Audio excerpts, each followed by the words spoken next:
Twice now I've made videos on 10 PlayStation 4 games worth going out and buying, and twice I clarified in the videos that they were exclusive games, meaning only games that you could get on PlayStation 4 and not other systems. And twice now the comment section was full of people suggesting games like Titanfall 2 or many other games that are on both Xbox One, PlayStation 4, and sometimes even the Switch. And don't get me wrong, it doesn't frustrate me. You guys are in the comment section being active, leaving your requests, leaving your opinions, leaving your wants, leaving the games that you love, and I love that. I love that you guys interact with me on my videos and suggest games for me to play and me to put in the next videos, even if they're not related to what I'm talking about. I still love it. Whether you're an Xbox One gamer, a PlayStation 4 gamer, or neither and you just like watching my videos, I love you. Subscribe and let's get started. First, we have a game that I absolutely adore, and that is Life is Strange. If you love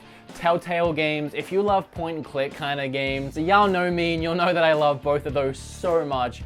This is a game you don't want to overlook. Life is Strange is based in this little dinky Oregon town, and it revolves around this girl who finds out pretty early on in the game that she has this power to rewind time. The storytelling is absolutely on point. One of the coolest things I like about this game, unlike other decision-based games where you make a choice and then you're stuck with that choice, this does something really interesting where you can actually rewind time, pick something different. If you make a choice, if you make a big decision and you hate it, you could rewind and try the other one. You can rewind in short bursts and try something different and see what sticks better. And you might think, oh, that's cheating because you can just choose a better one. Well, even though you can rewind time and it's such an awesome ability and it does help you at certain times, you never truly know how something you choose to do is going to affect the game later on. It could have negative implications that you never saw coming. The game goes through so many different twists and turns.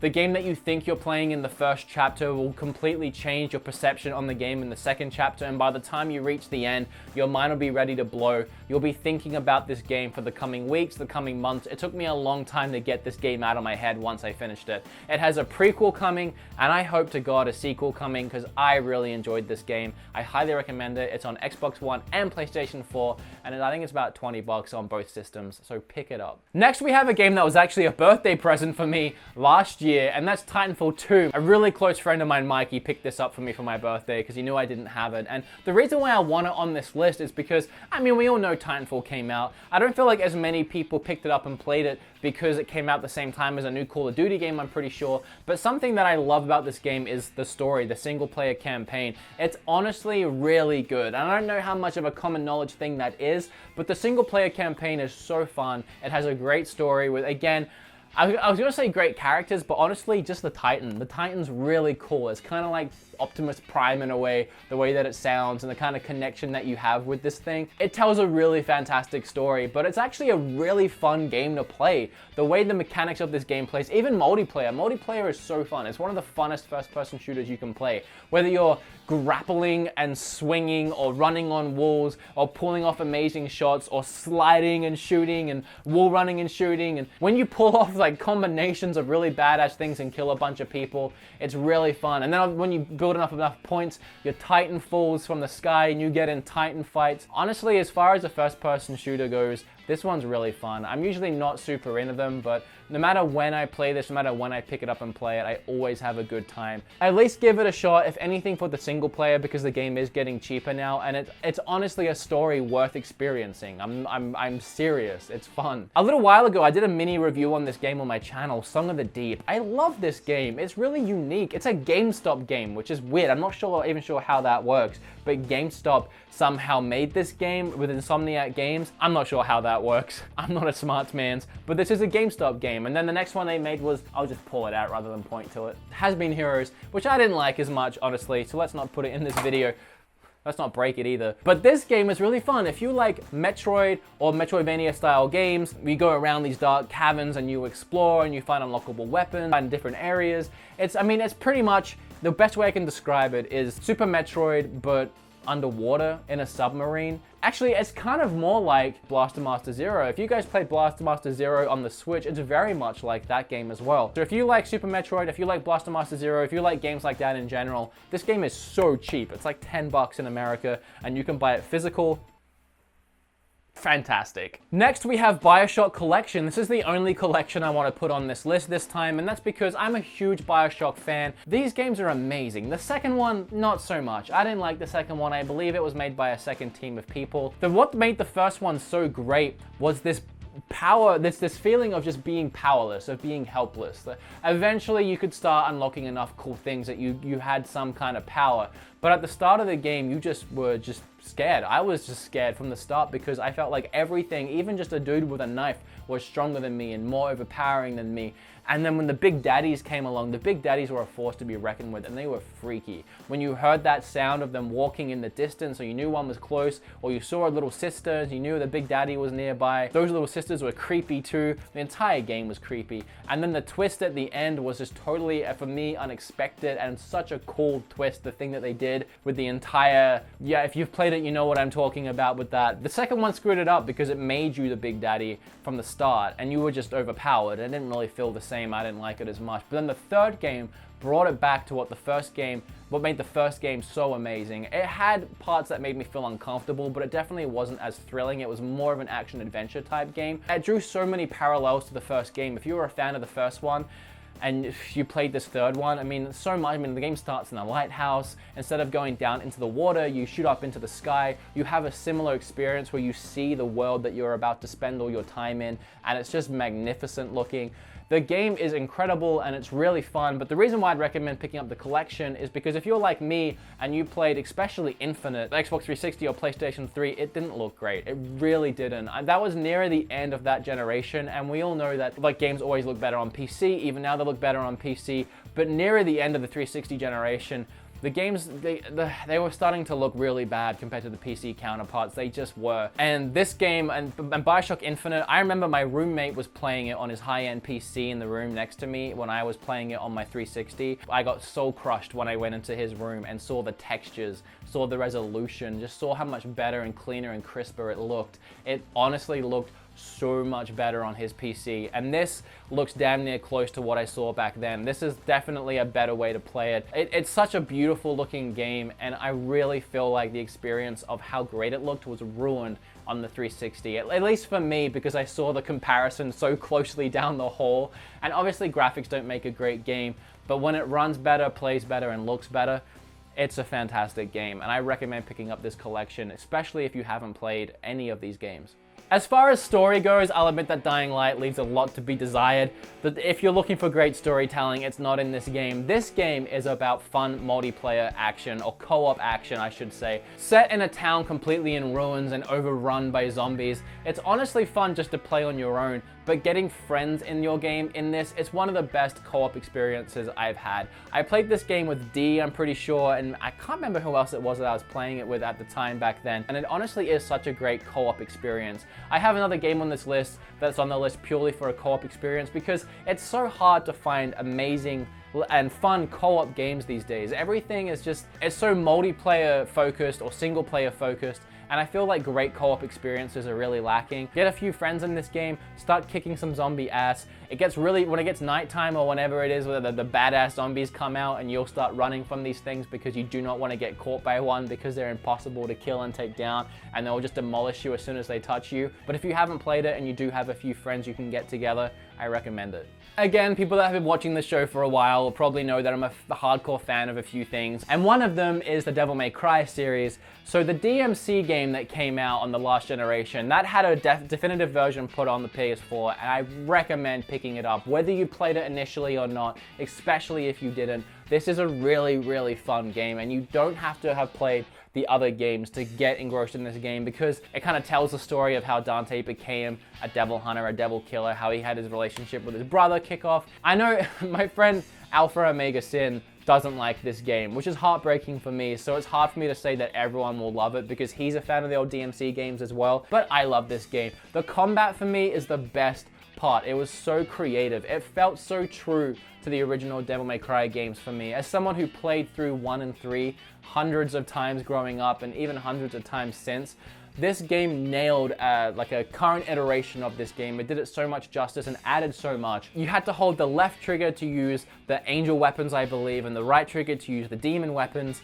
and then you had like 2 or 3 different angel and 2 or 3 different demon depending on what button you pressed. If you didn't hold any trigger, you just did your sword and your normal attacks. So really depending on what triggers you were holding and what buttons you were pressing, there are so many different kinds of combos and weapons and things that you can string together, but it gets more intense than that because there are enemies that can only be taken down by angel weapons, enemies that can only be taken down by devil weapons, enemies that can be taken down by everything, and then you have enemies that can't be attacked from the front, or enemies that can't be attacked at certain times where they're completely impenetrable, and then you get later in the game and you have a mix of all of these things. It gets really intense and I really liked it, and there's a really fun level too where you go into this nightclub and you get dragged into hell and you're on the dance floor, and when the dance floor is lit up red, you can only use devil weapons, and when it's blue, you can only use angel weapons, or else you take massive damage. But you have a mix of enemies that need to be attacked by these individual weapons, so you have to avoid certain ones when you can't use.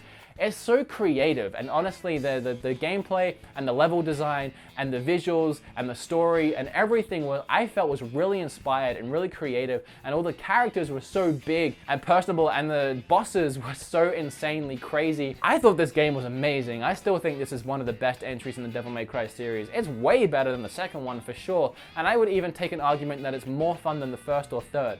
I love it, I really do, and I recommend it, obviously. Next, I'm gonna recommend any one of the Resident Evil games on the current generation of systems. Why am I gonna recommend those? Well, because they're really cheap. You can buy them secondhand for $5 or $10 at this point, and that's what I did. I got all of these for less than $10 when I haggled and put them all together.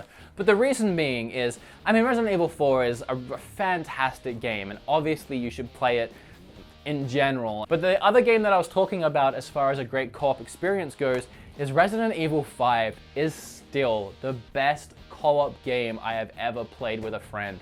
It's just you and one other person fighting for survival throughout the entire game, and it's just so fun. It's not Resident Evil. I know that people hate the game, especially if you play it on your own. I would never play the game through on my own, but I have played it through 3 times now with a friend, because it is such a fun co-op game. It really is, especially when you're in the same room. I mean, you can do it online if you want to, because I mean, sometimes that's just easier. But if you bring a friend over, get him to drag over his Xbox One or PlayStation 4, or even play it split screen, if you can still do it split screen like you used to be able to on 360. It's just such a great time. There was one time me and an old high school friend, Michael, sat down and we did it in one night. I think it was like 15 hours. So I say night, but it was through the day into the night. It's one of my favorite gaming memories. Whether you're fighting a guy running at you with a chainsaw, or whether you're trying to punch a boulder, when you're doing it with a friend, believe me, it's fun. I actually tried playing this one with a friend too. Actually, I finished this game with a friend. Not as good. It had a similar sort of thing to this, but the game itself wasn't a good Resident Evil game or a good game. It was kind of boring. A lot of people liked it just as much as this one. Nah, I didn't like 6 as much, but it does have that co-op experience, and you can make anything fun when you're sat down with a packet of chips and Mountain Dew with a friend. I think once in a blue moon I have to talk about something Australian, so I'm gonna talk about Mad Max in this video. This game kind of surprised me with how fun it was. It took the Batman mechanics, it is made by Warner Brothers, of the gameplay, and put it into this game, Mad Max, but it felt so more badass, because rather than being this Batman guy in a souped up suit, so when you really punch someone and like it hurts, you're like, well, yeah, I mean, you can feel the punch. It's Batman. He's in a Batman suit. It feels as heavy in this game, but it's just a dude beating the shit out of people, messing people up. I remember when this game first came out and I was playing it, I was sharing so many video clips to Facebook from my PlayStation of just the coolest things that happen. I'll see if I can try and find my favorite video clip that I found, but the hitbox on Mad Max and this car in this video clip, just amazing. Come on.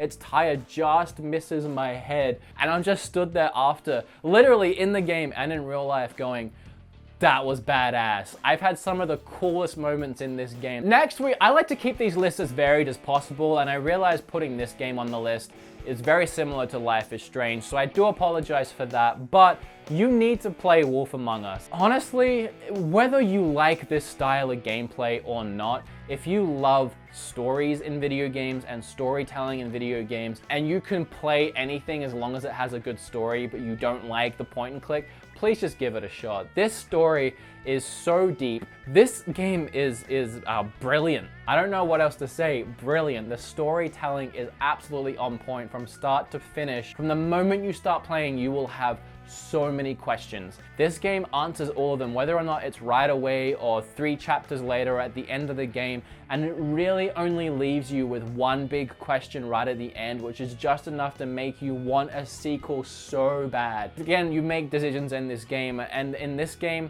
whether you decide the thing you think is right, whether you decide to do the thing that maybe you think is wrong, whatever it is you decide, you will have repercussions and you will have events transpire that you could never expect would happen from you choosing that thing. Telltale just has been killing it lately, all except that Jurassic Park game they made a while back. And I didn't like the Game of Thrones one either, but...